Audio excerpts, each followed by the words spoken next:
Everybody, for this week, you're going to be taking a look at Alota Equiano's autobiography, where he tells the narrative of his tribe in Africa, as well as his enslavement and travel across the Atlantic into Barbados.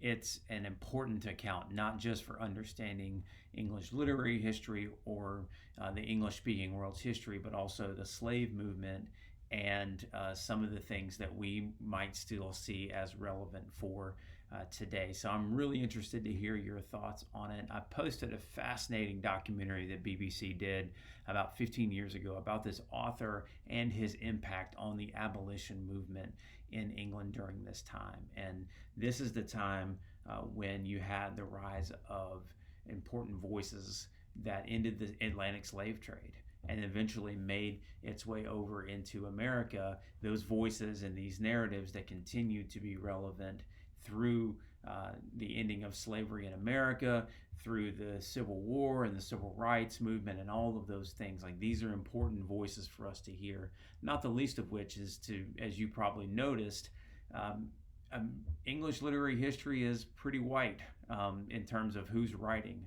And this isn't an opportunity to read a text from someone who has a different background, who has different experiences, and a text that is extremely relevant for its time, but also its time today. So I've asked you to explore why this text is relevant in your discussion board post.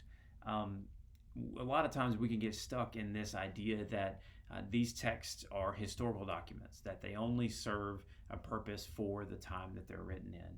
But we know that's not true because we continue to read them even to today. And I think you've found, as we've read ancient texts and more modern texts, that even these stories, even if it's about killing dragons and monsters and other things, have relevance today. And this isn't a historical account, it's an autobiography. But even though it was written over 200 years ago, it has complete relevance for our discussion today. So think about that and explore that idea a bit in light of why it's important that we read these texts. I think you'll enjoy this assignment. I enjoy getting to read your thoughts on why this text is so important for us.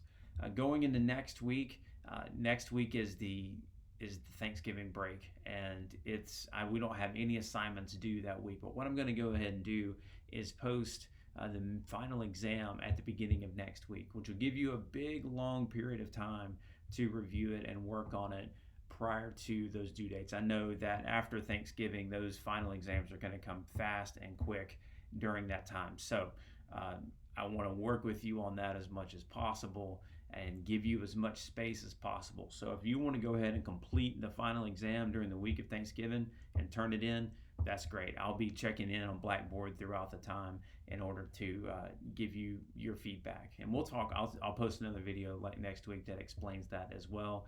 And also you'll have the opportunity to revise some of your discussion posts if you choose to. Hang in there. You're almost done with the end of the semester. Please let me know if there's anything I can do for you as we get ready for it. Take care.